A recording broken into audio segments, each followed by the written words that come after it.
Di video kali ini, kami akan membuat video tentang demonstrasi kontekstual 2.3 sebagai guru penggerak angkatan 11. Perkenalkan, nama saya Nur Afto Khairiyah sebagai supervisi. Kemudian Imron Mas Hadi nanti akan berperan sebagai coach atau supervisi. Jamal Samsumi akan berperan sebagai coach. Ya, selamat menyaksikan. Selamat siang Pak Imron. Selamat siang Bapak. Bagaimana kabarnya hari ini? Alhamdulillah, walaupun panas tetap baik. Iya. Baik Pak, di kesempatan kali ini kira-kira kompetensi apa yang akan Bapak kembangkan nih? Kompetensi yang saya kembangkan dalam proses coaching, terutama kompetensi di membuat pertanyaan-pertanyaan yang berbobot. Ini yang kadang masih kurang, saya belum bisa membuat. Kenapa sih Bapak kok pengen mengembangkan itu? Saya ingin mengembangkan pertanyaan berbobot karena dengan pertanyaan ini tentunya saya tidak akan sebagai coach, saya akan bisa menggali apa yang ada pada coaching. Namun selama ini ada kalanya saya kualitas dari pertanyaan yang saya buat masih belum bagus, yaitu dengan sering masih kadang membuat pertanyaan yang sifatnya tertutup, jawaban yang singkat saja. Mungkin kelemahan saya yang ingin saya perbaiki. Oh ya, baik. Nah, kira-kira ketika proses ini berakhir, kira-kira harapan Bapak apa? Tentu harapan saya nantinya saya bisa membuat pertanyaan-pertanyaan yang berbobot, pertanyaan-pertanyaan yang terbuka, yang tentunya nantinya itu bisa mengekspos coaching saya, sehingga potensi yang ada pada diri coaching bisa tersampaikan dengan lengkap, sehingga juga nanti yang akan diambil langkah-langkah yang akan diambil oleh coach juga tepat. Oke, baik Bapak, tadi harapan sudah disampaikan. Mari kita lakukan coaching dan coach kegiatan kali ini. Oke, selamat siang Pak Jamal. Selamat siang Pak Imron. Gimana kabar siang hari ini Pak Jamal? Alhamdulillah baik Pak Imron. Alhamdulillah kalau begitu. Ya, ini kemarin katanya mau cerita apa kira-kira? Iya, kemarin sebenarnya saya ingin cerita, tapi kayaknya Pak Imron buru-buru dan ada acara lain, sehingga baru kali ini saya kesempatan untuk berbagi. Ini Pak Im, saya ingin ngobrol, kenapa ya ketika pagi-pagi di jam saya masuk itu masih, atau secara kalau satu sekolah itu ya banyaklah, hampir 10 anak yang terlambat, tapi di kelas saya ada 2 anak yang masuk terlambat Pak Imron. Padahal saya sudah hadir, begitu bel saya langsung di kelas. Itu Pak Imron. Oh, jadi masih adanya beberapa siswa yang datang. Oke Pak Jamal. Kira-kira dari obrolan yang akan kita lakukan ini, apa yang Bapak harapkan nanti ke depannya bagaimana? Yang saya harapkan dari bulan kita nanti saya bisa menggali kenapa bisa terlambat dan solusinya apa, sehingga tidak ada anak yang terlambat lagi seperti itu Pak Imron. Oke Pak Jamal. Jadi terlambatnya ini bisa diceritakan Pak Jamal gimana proses keseharian atau apa yang terjadi, tentang apa yang permasalahan yang tadi Bapak ceritakan tadi? Ada 2 anak yang terlambat di kelas saya. Kebetulan dua-duanya putra. Yang pertama itu setelah saya tanya itu, kamu berangkat dari rumah jam berapa? Terus rumahnya mana? Rumahnya Tegal Sari Timur. Berangkat dari rumah jam 6.04. Itu menurut saya pagi. Kalau aturan rumah itu sampai ke sekolah masih tidak terlambat. Tetapi ketika berangkat dari rumah jam 6.15 menit, anak itu ternyata menghampiri temannya untuk berangkat bareng. Nah kebetulan anak yang dihampiri itu belum siap sehingga menunggu kesiapan anak yang itu. Terus yang kedua itu ada anak yang banyak kempes di jalan. Ini mungkin tidak diinginkan lah, tidak ada sengaja mungkin seperti itu Pak. Oh iya, jadi tadi ada beberapa anak yang terlambat ya Pak ya? Iya. Kemudian setelah ditelusuri permasalahannya, ada yang berangkatnya dari rumah pagi, tapi kemudian ngampiri temennya yang yang belum siap, akhirnya dia sampai ke sekolahan juga telat. Kalau yang kedua tadi masalah banyak investasi jalan, dan ini hal yang tidak direncanakan, ini apa ya? Iya, betul. Gini Pak, kira-kira apa yang sudah Bapak lakukan untuk anak datang tepat waktu ke sekolahan sebelumnya?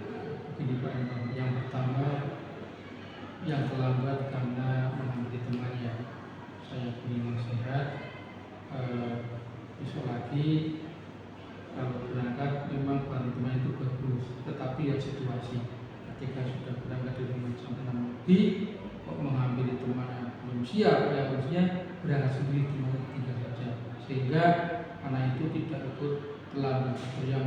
Yang kedua, anak yang sepedanya kempes itu di luar kita, tetapi alangkah baiknya saya beri nasihat sebelum berangkat cek ban baik depan maupun belakang. Kalau kira-kira kempes ya ditambah dipompakan seperti itu. Oke, itu yang sudah dan rencana yang akan Bapak lakukan ya Pak ya, untuk mengurangi masalah keterlambatan. Kira-kira nih Pak, langkah yang mana yang bisa Bapak lakukan segera dan kira-kira kapan? Yang segera itu ya itu tadi, karena saya sudah langsung memanggil anak itu ketika terlambat dan sudah saya berikan gambaran dan berikan solusi agar anak tidak terlambat lagi. Terus hasilnya gimana Pak yang sudah dilaksanakan? Hasilnya ya alhamdulillah setelah saya beri nasihat rata-ratanya mana Mas belum lagi tidak. Kebetulan saya pas berikutnya tidak jam pertama, saat saya tidak terlambat. Kenapa tidak terlambat? Karena saya tidak menghampiri teman saya dan rumah langsung berangkat. Seperti itu. Terus begini Pak, kira-kira dalam jangka panjangnya nih Pak, masalah keterlambatan siswa itu kan bukan hanya kali ini aja tentunya ya Pak ya, bisa terjadi kapanpun. Kira-kira langkah yang secara kontinu, secara terus-menerus bisa dilakukan itu apa saja, dan kira-kira siapa saja yang bisa bersama-sama Bapak, membantu Bapak untuk menjadikan siswa ini disiplin berangkat sekolahnya tidak telat dan lain sebagainya. Yang pertama jelas orang tua. Kalau itu ya tiap berangkat, biasanya kalau itu kebetulan wali kelasnya saya ini tiap jam pertama saya isi berkunjung di kelas. Kalau ada anak yang berangkat atau telat, saya foto, saya share di grup kelas. Kalaupun terlambat ada misalkan Adi datang terlambat, biar orang tuanya membaca di buku dan tahu nanti. Nah setelah orang tua itu nanti kita bicarakan dengan orang tua. Maaf Bapak Ibu, beberapa yang terlambat, apa masalahnya, kan itu ada versi dari orang tua dan versi anak. Nanti setelah disinkronkan itu nanti akan ada solusinya. Nah, sehingga saya mengecek guru BK juga, orang guru BK dan guru piket juga. Guru piket itu nanti yang mengecek anak itu, karena guru piket kan nanti tiap pagi di depan, sehingga mudah-mudahan apa yang sudah dialami siswa dalam itu sudah diulangi lagi karena melibatkan guru BK dan orang tua. Seperti itu Pak Ibu. Oke, jadi rencana Bapak ke depan terkait dengan bagaimana mendisiplinkan siswa dalam datang tepat waktu ke sekolah itu salah satunya melibatkan orang tua, kemudian guru BK, serta guru tiket ya Pak ya. Betul Pak Ibu. Kira-kira kapan nih Pak hal-hal kayak gini akan Bapak lakukan yang termasuk rencana Bapak tentang melibatkan orang tua, guru BK dan guru tiket? Secepatnya. Nanti setelah ini saya akan menuju BK, terus guru tiket. Setelah itu anak itu dipanggil. Kalau misalkan masih ada dilakukan lagi, orang tua dipanggil biar anak itu tidak terlambat karena sudah ditangani oleh beberapa pihak. Oke. Oke, kira-kira untuk hasilnya kapan bisa Pak Jamal ceritakan lagi ke saya supaya saya juga tahu hasilnya minggu depan ya Pak ya? Siap. Oke. Mungkin itu saja Pak Jamal ya. Satu lagi yang ingin saya ketahui, kira-kira dari obrolan kita kali ini apa yang Bapak rasakan? Perasaan saya karena sudah artinya ada permasalahan dan sudah menemukan solusinya, sehingga mudah-mudahan nanti solusi yang saya akan lakukan ini berhasil sehingga sudah tidak ada anak yang terlambat lagi. Mudah-mudahan Pak ya, mudah-mudahan anak-anak bisa datang tepat waktu dan apa yang Pak Jamal inginkan bisa tercapai. Mungkin itu saja Pak Jamal. Terima kasih atas waktunya dan cerita-ceritanya. Terima kasih. Bapak, proses tadi sudah berjalan dengan lancar. Alhamdulillah. Kira-kira bagaimana Bapak menilai diri sendiri saat proses coaching dengan Pak Jamal? Secara umum sudah cukup lancar. Saya merasa kemampuan saya yang ingin saya ingatkan tadi mengenai bagaimana membuat pertanyaan yang berbobot ini sudah cukup bagus. Itu saja. Kenapa sih Bapak bisa memberikan nilai sendiri seperti itu? Karena dari proses yang tadi sudah dilakukan, saya merasa sudah berusaha untuk mengurangi atau menghilangkan pertanyaan-pertanyaan yang tertutup, kemudian proses komunikasi saya dengan tadi coaching juga cukup lancar. Ini dari sisi itu. Sebelumnya mohon maaf nih Pak Im, kali ini saya mau memberikan hasil saya. Silakan. Ya. Menurut saya Bapak tadi sudah bagus sekali. Bapak sudah bisa mengembangkan tentang kompetensi dari coaching ini, yaitu mengajukan pertanyaan-pertanyaan yang berbobot gitu ya Pak ya. Tetapi menurut saya dari proses yang tadi Bapak lakukan ada satu kompetensi yang Bapak belum terpenuhi Pak, yaitu presence ya Pak ya. Bapak belum hadir, tapi ada beberapa pertanyaan yang Bapak sampaikan ke Pak Jamal, tetapi ketika Pak Jamal memberikan jawabannya, Bapak ada waktu yang sangat terjeda seperti itu.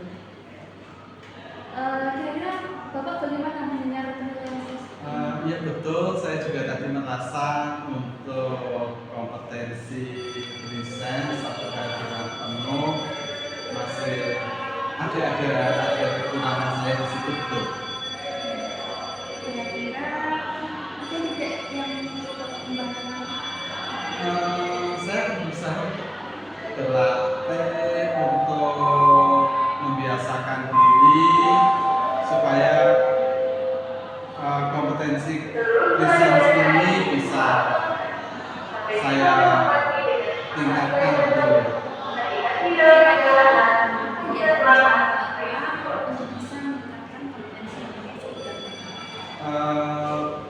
Rencana saya akan ingin meningkatkan kompetensi ini dengan terus berlatih, minta panduan juga, minta masukan dari rekan-rekan sejawat yang nantinya itu akan secara terus menerus bisa meningkatkan kemampuan saya di situ. Kapan akan mulai? Ya secepatnya mungkin dalam minggu ini nanti sudah mulai akan saya lakukan. Kira-kira siapa yang bisa membantu Bapak? Teman sejawat di sekolahan, saya juga bisa minta bantuan kepala sekolah. Dari kegiatan supervisi kali ini, apa sih yang Bapak dapatkan? Dari kegiatan ini alhamdulillah saya jadi mengetahui tentang kemampuan kucing yang saya miliki, mana sisi yang sudah bisa saya perbaiki dan mana kekurangan dari kompetensi kucing yang saya miliki tersebut. Ya, baik Bapak, kegiatan supervisi kali ini sudah selesai sampai di sini. Terima kasih karena sudah melaksanakan kegiatan hari ini dengan baik. Terima kasih, sama-sama.